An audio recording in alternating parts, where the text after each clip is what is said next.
Morning, folks. It is 7:19, and we are joined with political analyst and a patriot, Mr. Dan Gray. Dan, thank you so much for joining us again this morning. It's great to talk to you again.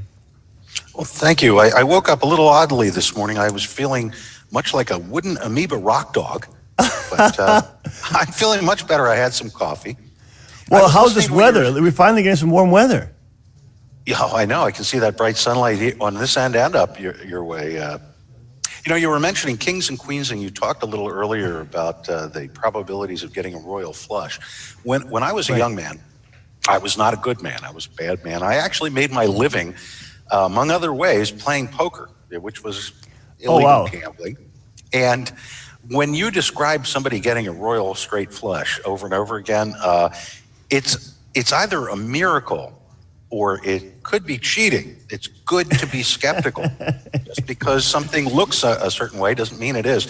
And what you were describing really is the difference between science, which I fully support, and scientism, which is an irrational belief, no different than any other religious type of belief, and it doesn't stand the test. It's taking the idea that there's some sort of settled science, the whole idea of science, which is supported in Western tradition and not in any other. That's where it comes from, and that's what keeps it going. If you look at the numbers of Nobel Prize winners, even today in the 21st century, it's from the West. That comes from skepticism. That comes from accepting nothing as correct unless you can test it, and always trying to disprove it. I think that's a good attitude to take with everything in life. The reason the leftists, the Marxists, are so fond of scientism is because it supports an orthodoxy. They use certain evidence to support their claims, but they ignore other evidence. The thing that I admire about a religious person who is honest is that they don't ignore any question, and they don't ignore doubters, and they don't ignore facts. Sometimes it's difficult to reconcile facts when things happen. It may be at odds with our worldview. We may think, well, that shouldn't happen. But if it has happened, and you can prove it's happened, then you have to really search and try and figure out why. And sometimes it means amending your views. More often it leads to a deeper understanding of what's really going on. Today, I think I know what's going on with myself and with the world. But tomorrow, I'll look back to today and I'll see that, you know what? I was mistaken in a number of ways, and I should improve myself. That's always a good habit. Yeah, you know, that whole discussion arose from the beautiful video done by PragerU University talking about who has the greater leap of faith, people who believe in God or people who believe in the concept of the multiverse, which is an astronomically insane proposition with, of course, no evidence to back that type of posit that type of reality. And essentially what it is, they're saying that there's an infinite number of universes,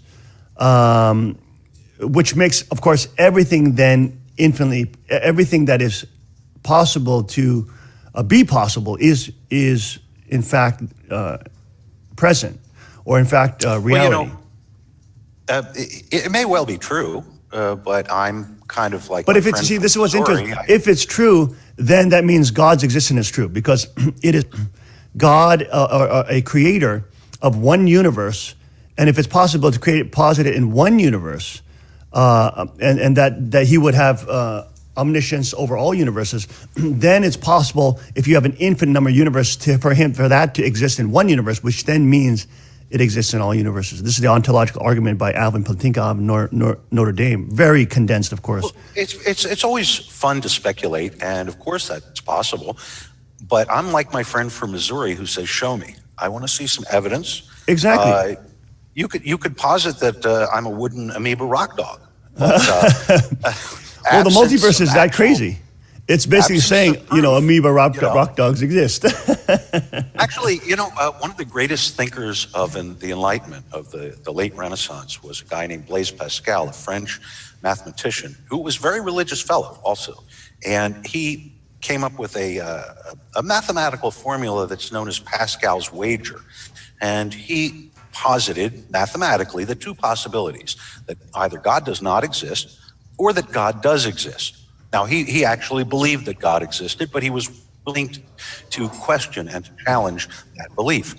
His wager is, he says, well, if you don't believe in God and you're right, you've lost nothing. But if you're wrong, then you've lost everything. Now, if on the other hand, you do believe in God and you're wrong, well, if you've led a moral life, if you've led a life according to the tenets of Western Judeo-Christian ethics and morals and values, and been good to your neighbors, and fed the poor, and tried to be humble, and tried to follow in the footsteps of Moses and Jesus, and to be a godly person, you've really lost nothing. And if God exists and you believe it, then you'll find that you gain everything. So even if you can't come at it from an emotional point of view or a spiritual point of view, just enlightened self-interest tells you that it makes more sense to believe in God and to live according to the tenets that have been laid down by our forefathers than it does to act as if there is no ultimate moral value, and whatever comes later you'll deal with. Right. So that's just my view. Yeah, and it seems that people who believe in God, at least they're honest that they have an element of faith, whereas scientists that posit, and these are Nobel Prize winning scientists like Stephen Hawking, etc., they posit the multiverse as if it's actually provable, and as if it actually exists without any proof. Not admitting that it is a faith. It's a total faith, just like somebody else who would have faith in a designer or a creator, which they poo-poo. But if you have faith in the multiverse, which they can't prove or show any evidence for, well, then you're fine and you're scientific and you're smart and intelligent and you're educationally you're trained. I mean, it's such a crazy hypocrisy. But jumping off that topic, we were talking during the break with Syria, about Syria, and of course, Trump is, he is a God-fearing man. He has pastors and preachers praying for him, and people from all religions, I think, praying for him, that support him. And during the campaign trail, Trump promised that he wants to pull out of these useless wars. He, in fact, said that Hillary Clinton was the founder of ISIS. But then now we're going back into Syria. We're about to pull out. They're buying this bogus, video made by the White Helmets, ISIS propaganda, a nonprofit organization, videos about sarin gas being used on people. I just showed a clip from OAN, One American News Network, that sent somebody to Douma, Syria, and the guy was reporting live from Douma to the place allegedly where the bomb was released, and he was saying there's nobody is injured here. He's walking around, and they said no bomb came, nothing happened on that day. It's just total propaganda. And then we went into Syria, bombed them hundreds of times, missiles being shot. And he was blaming Hillary for being, the founder of ISIS. Well, now President Trump, if he's going to Syria fighting the rebels, they are ISIS and Al Qaeda. I mean, Assad's no saint, but I mean, isn't he becoming Mr. President ISIS? Well, with our previous discussion, it segues exactly into this one, because when you're considering what to believe, what you have to look at is what's the consequences of believing what you've decided is correct. And you can't ignore facts. When it comes to Syria, when it comes to a lot of things, it's very hard to know what the actual facts are. The Russians wouldn't permit anyone into Douma for a great deal of time. UN inspectors have now arrived, and we'll see what they have to say. But the consequences, just as in any sort of religious discussion, also matter a great deal in politics. Now, when Hillary took her actions as Secretary of State, look at the consequences. Was it good to go after a dictator in Libya? Sure, you can argue that it was a good thing. What are the consequences, which were easily foreseeable at the time? A resurgence in slavery and Islamic fundamentalism that's violent in a failed state that was once at least an operating state that had actually given up its chemical weapons and its nuclear program. When you look at Syria, you also have to consider North Korea, all right? Everyone was scared and they're scared now because people are scared all the time because the news wants us to be scared and the politicians can't get anything done unless we're terrified at all times. Something's going to kill us. Begging them to solve our problems. Save us, Mr. Politician. Y2K. Save us, bureaucrats in the deep state. Please, save us. Well, the thing is, there's a difference between tactics and strategy, and negotiations only happen in a positive manner when the other side is convinced that they can't win or that you won't let them get away with it. With Hillary, well, look at Obama with them when they had that live mic incident with Medvedev, the then premier of Russia, who was just a placeholder for Putin, saying, tell Vladimir that as soon as this last election is over, I'll have a lot more flexibility. Right. He said, yeah. In Syria, I believe that Trump is trying to do, and so far he's been immensely successful, not only in politics, but in his entire life when it comes to negotiations. He's trying to do what he seems to actually be accomplishing in North Korea. North Korea, for over 60 years, has been at a state of war with South Korea. It has never ended. All these presidents and premiers and leaders of all kinds of nations have tried to intervene, and with the exception of that frog-like fellow, the former premier of China, the one Yang Zemin, the one just before the guy we've got now, with the exception of him, who actually was aiding the regime in its nuclear weapons program, nobody got anything done.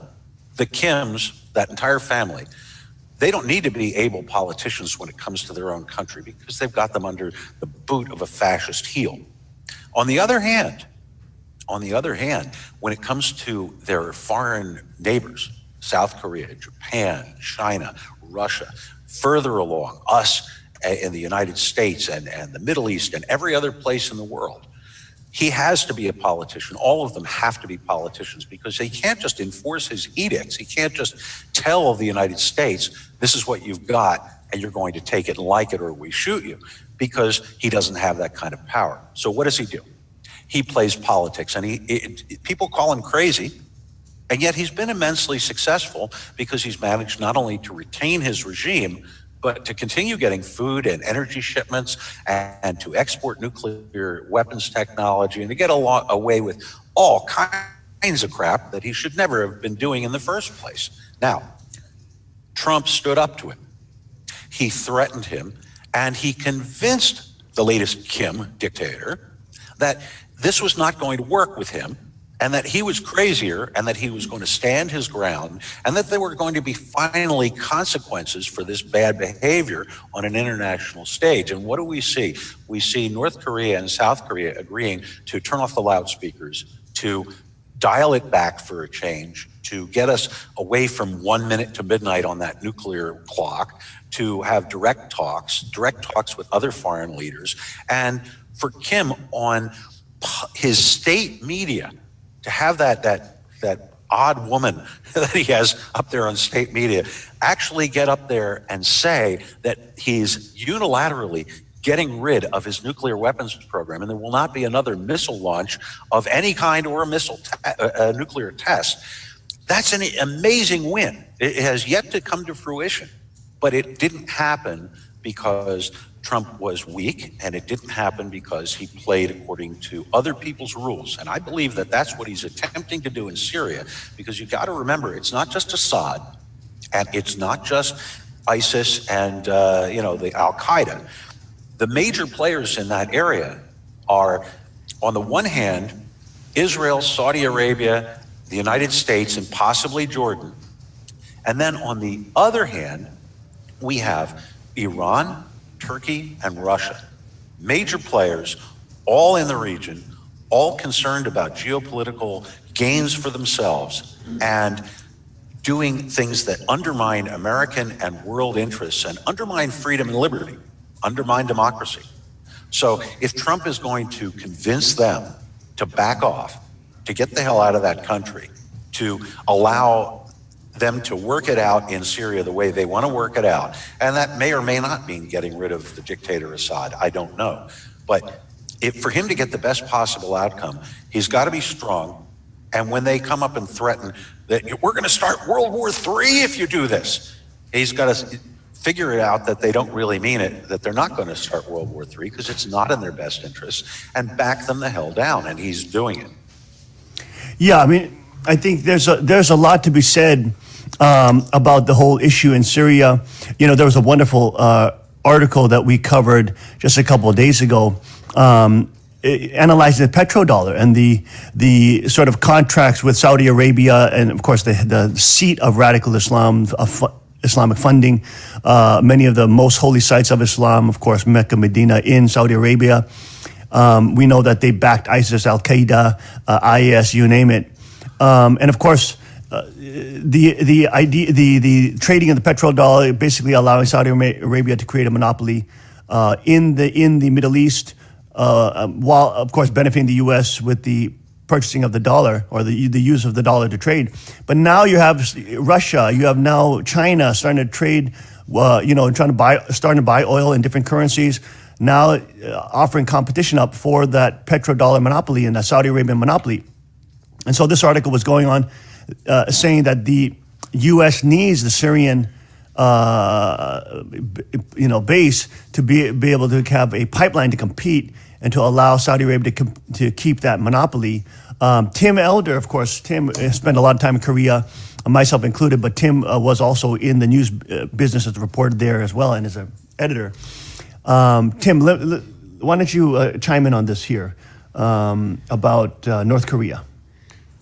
Well, I think that I feel pretty certain that Kim Jong-un is not going to give up his nuclear weapons, no matter what he says, or his nuclear program, and that he's willing to discuss, as he was previously with the six-party talks, but all of the six-party talks or the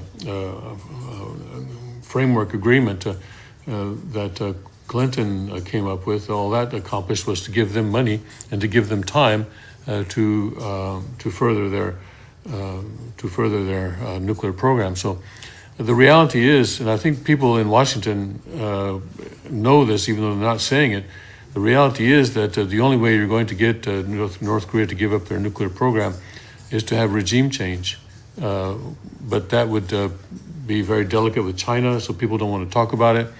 But that's it. That's the only answer. Now, because, Kim Jong-un and state TV, at least in the West, has been reporting that they're saying that they're going to give up all their nukes. Now, when we look at the Korean of that, we saw that he was agreeing to dismantle one of the nuclear sites, right? One of the nuclear sites, and that he would have no further missile tests in lieu of President Trump's upcoming meeting with him, hopefully, which will actually happen in apparently June.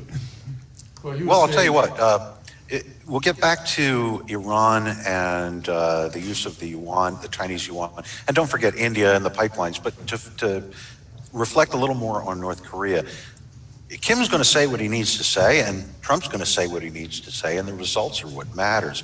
I think what Kim is looking for is what he got from Clinton, which was not just the money and the time, as Tim mentioned, but he actually got 10 years of a so-called peaceful nuclear program sponsored by the U.S., where we gave him nuclear materials and technology Crazy. to produce reactors. Okay, that's what he's hoping for. But the one thing about Trump, and even when I was not a Trump supporter, because I had a lot of doubts, even when I was not a Trump supporter, the one thing is there's been a lot of history with this guy. He's been around on the international stage, the business stage, for a very, very long time. And in the end, Trump doesn't necessarily get what he started out to get, but he never gets a deal that's bad for him. And in this case, what him means is, because I think he's going for posterity, he's doing this for the country, is he gets this for us. So I don't see that he's going to give more than we can afford, and he's not going to give them a loaded revolver to place to our heads the same way. Yes, no, that's absolutely right. Absolutely right. No question about. Have you seen General Wesley Clark's 2000, I believe, 2 or 3 interview that he did on multiple news stations when he was releasing his book after we started attacking Iraq after 9/11? Even though 16 of the hijackers were Saudi Arabian, But he was talking about classified information when he was in the Pentagon, and he was saying, and he's a liberal, but he was, they have video of him saying that. Maybe our tech team can pull that up.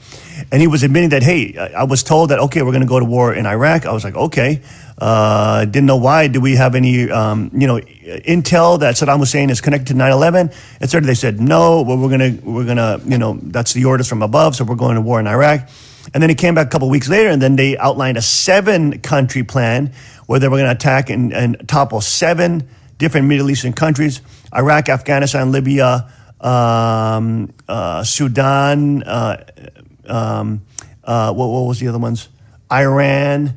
Afghanistan, Sudan, Iran, Libya, I think was one. Libya was one of them. Yeah, and there were 7 nations that they had planned to take down, and almost in that order.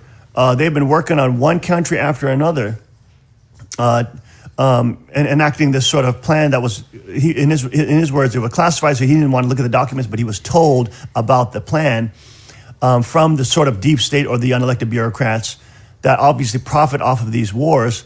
People don't want to talk about the fact that the Afghanistan, taking over Afghanistan allows us to control the poppy seed production and monopolize the $800 billion heroin trade deal which the market which the CIA runs. People don't want to talk about that.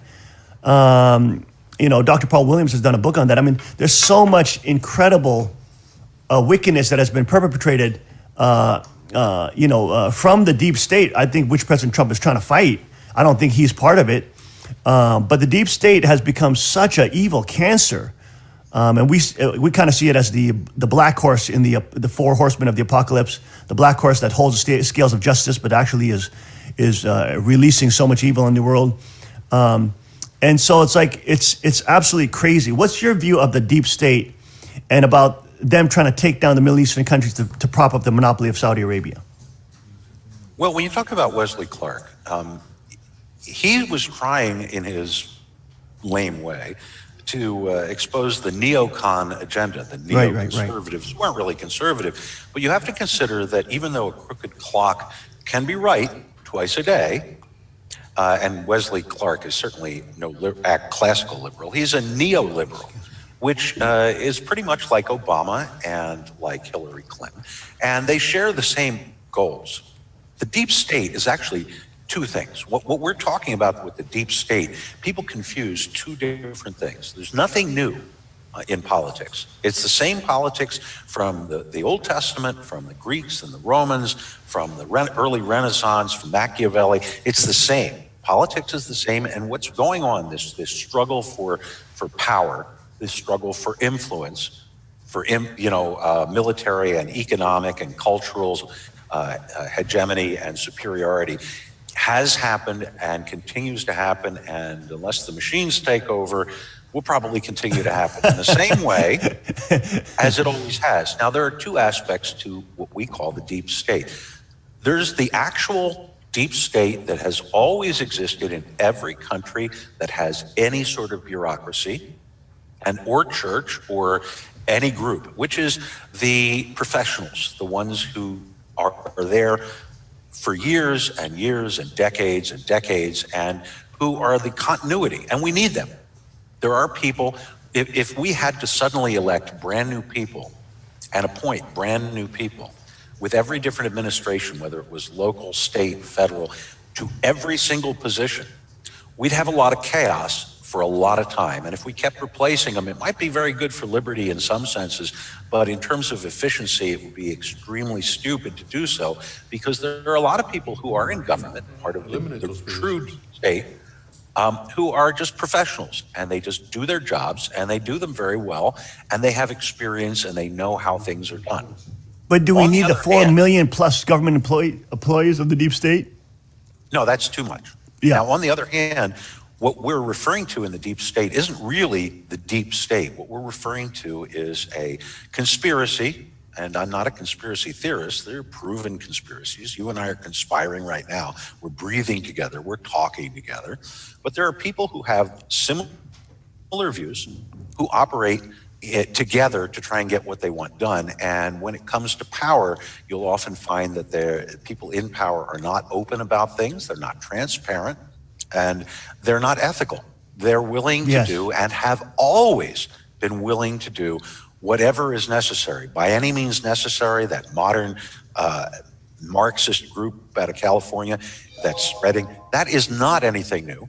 That's the same kind of behavior that we've seen time and time again. Do you think that the Mongols, when they invaded China and Korea and the entire Southwest Europe, and, or rather Asia, when they took over Anatolia and the Levant, and they went into Europe and went to the gates of Hungary, do you think that they, when they took over Russia, do you think they were operating any differently?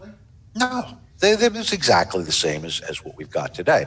You have dishonest, unethical people in power, and the solution is to get rid of the bad guys, the ones who are doing this, to thwart them in their aims.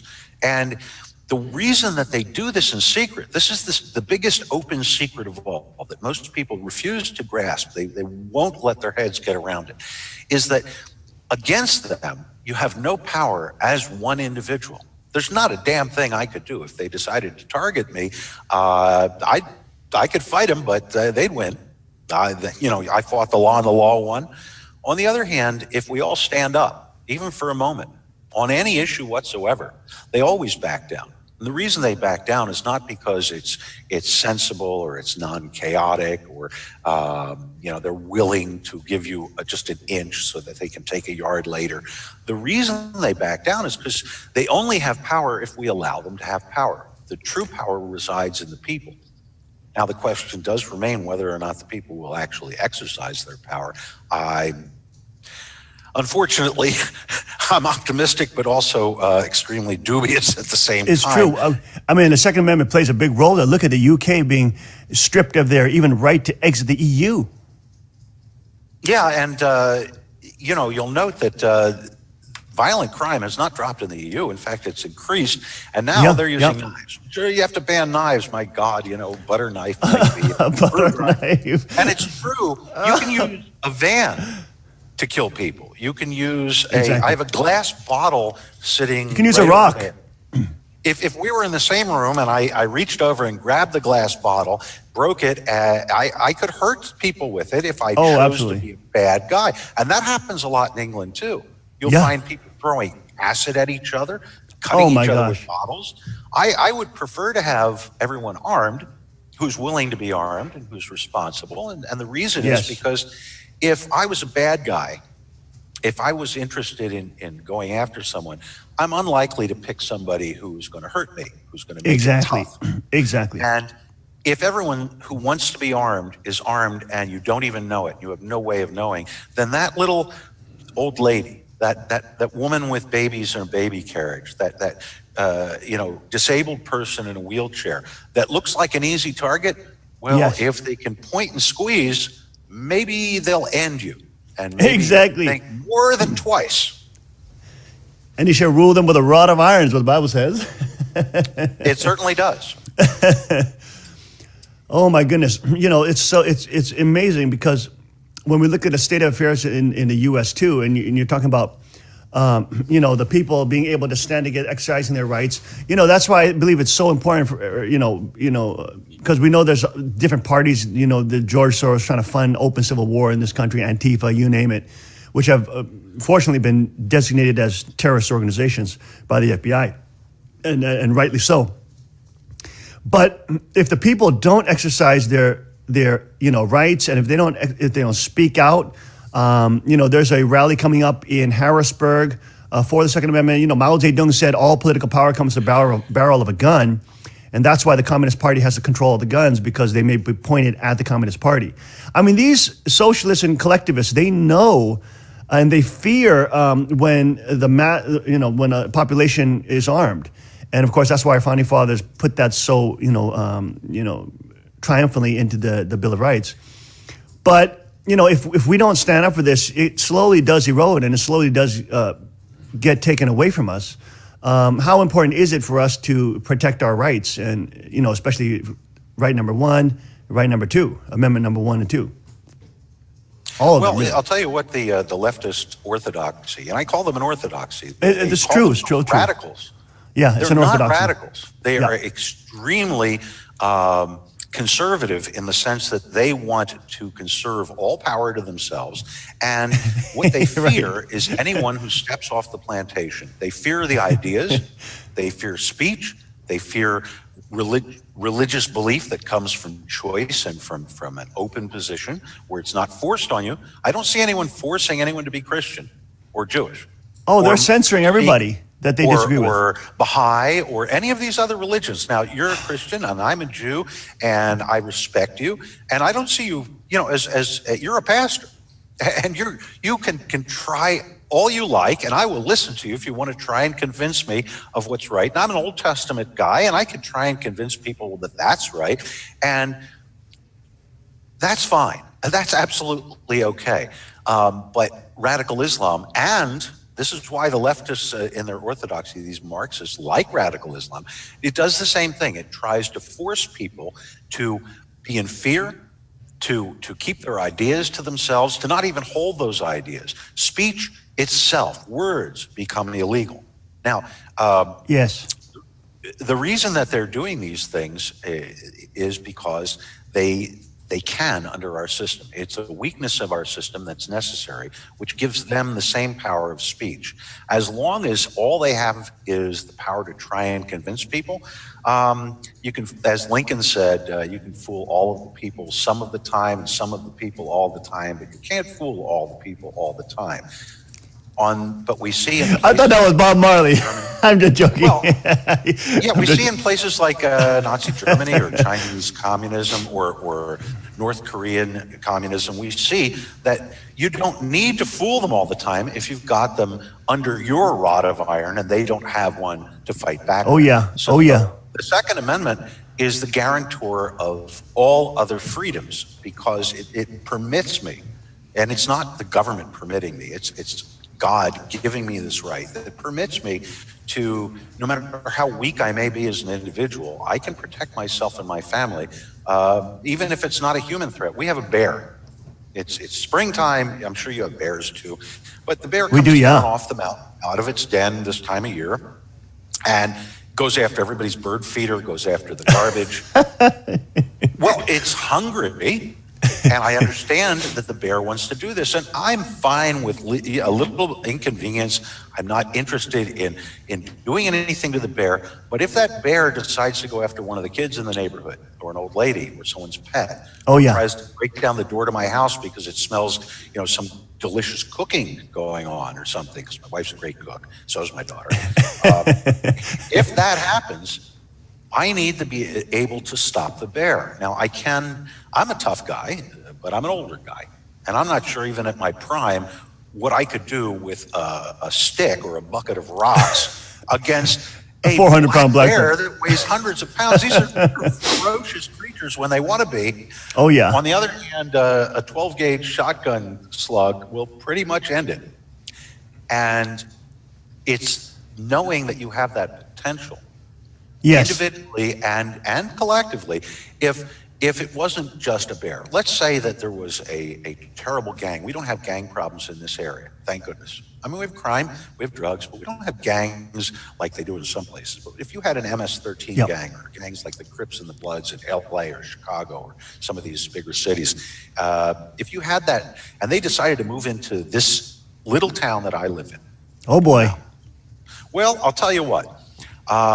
They could cause an awful lot of damage. It would be a very bad thing. I wouldn't welcome it. I'd be scared, quite frankly. On the other hand, I'm not the only person in this town. We have a lot of hunters. We have a lot of former law enforcement. We have a lot of veterans. We have old ladies who go out once a year, fire one shot, and take a deer every single year. And they're all peaceful people. We don't have very much crime here. They're mostly very nice people I live with, and I'm really glad about that. Most people are in most places. On the other hand, you start messing with the old people or the kids, and you'll find a crowd around you pretty damn quick. And provided that they have the opportunity to continue to keep and bear arms, I would bet on us. We're fighting for our homes. Well, you make such an important point because that's what the original Homeland Security was the militia, and the Militia Act basically enlisted all citizens from 16, I believe, up to age 45 to have a military style assault weapon for the time, which was a musket, and different types of accoutrements, powder and ball and shot, etc. And it's not only the individual ability for us to self-defense, but collectively then it becomes a mighty force against evil, tyranny, and dictatorship. Yeah, let's say that you have some crazy or politically or religiously or however motivated, very bad guy, like the guy with the van in Toronto, or jerk who shot people at the Waffle House. Now, an individual like that young black man who stood up in the Waffle House and wrestled the road. Wasn't that amazing? That young man is a hero. What a great guy. Oh my gosh, what an awesome young man. Well, there are a lot of everyday heroes who do things every day. Some Absolutely. Like this guy saved lives, and he got the attention, and he deserves our praise for being a good man, for standing up against evil. But that was a chance thing. That was a touch or go thing. Okay. Sometimes you won't have someone there who is psychologically and physically prepared exactly and able to actually stand up against that kind of force, which is why a militia is a great idea. George Mason, founder of George Mason University and one of our founding fathers, et cetera, became a judge and a governor later. But he said the militia consisted of all the people. Yes. And what that means is that, if you have a rabid dog, a human rabid dog, somebody who is, for whatever reason, whatever their motivation, mentally ill, to cause mass mayhem, random mayhem. You have this bad guy. Well, it takes people to stop this person. It could be law enforcement, it could be a witness, but it also could be somebody who steps up and does what needs to be done. The CDC, the Centers for Disease Control in Atlanta, the federal agency, that did all those violent studies that were published during the Clinton and Obama administrations, and even the Bush administration, that were so anti-gun. They did a study which just came out, even though they've had it under wraps for well over 10 years, that showed that there are millions of instances, millions upon millions of instances every year where peaceful people owning weapons, carrying weapons, saved their own and others' lives, who stopped in its tracks. Defensive use of handguns, up to 3 million a year, according to the CDC, National Safety Council. Yeah, but they buried that report because they don't want people knowing the truth. The thing is, they can make all the scientific reports they want. People can take them seriously or not, but the fact remains that I don't know too many people, even people of the far, far left, when I get to talking to them, and I just ask them, look, you're in your home, you're with your family, your loved ones, your pets, your possessions, and a really bad guy comes in. Now, they'll tell me that they're going to just not resist, and they're going to let the bad guy take anything they want. And I say, well, okay, that's laudable, and I can understand that you might not want to risk more harm. But what if that bad guy takes all your possessions and says, I want to rape you, I want to rape your daughter, I want to kill your husband, I want to cut off some. Well, you're fear-mongering, Dan. You're fear-mongering. Not at all. And what I used to tell my daughter when she was a little girl, we'd watch the news, and there would be something horrible car accident, a shooter, something bad, and she'd get scared. And I would show her a map, because I'd been teaching her how to read maps, and I would ask her to kind of extrapolate. I didn't use the big words, she was a little girl, but I would ask her to extrapolate between the people she knew in our little town, and she could grasp how many people were in our little town because she's been around our town, she's seen all the people, she could figure out what a few hundred people were. And I'd say, well, look at all the little towns on the map. And this big city, it has so many little towns worth of people.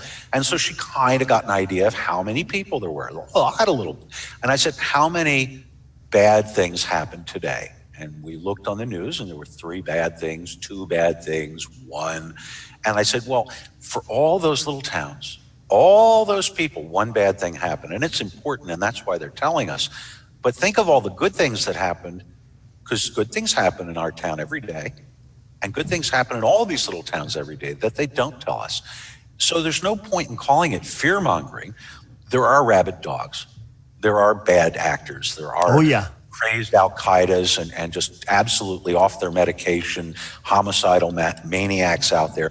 But there are not many of them, which is why a widespread constitutional carry where everybody who wants to, who's willing to be responsible for their consequences, can have a gun if they want to, carry it if they want to, is not a bad thing, because you never know where these random or small, tiny little points of evil are going to pop up. And if they do pop up, it's a good idea not to have to call the 911 and then wait 10 or 12 minutes for them to show up. It's a good idea not to have to wait until the state police can form a dragnet and get helicopters. I mean, sometimes that's necessary, but an awful lot of times, what you're saying, 2-3 million times a year, somebody just shows their weapon, pulls their weapon, or even fires their weapon, and guess what?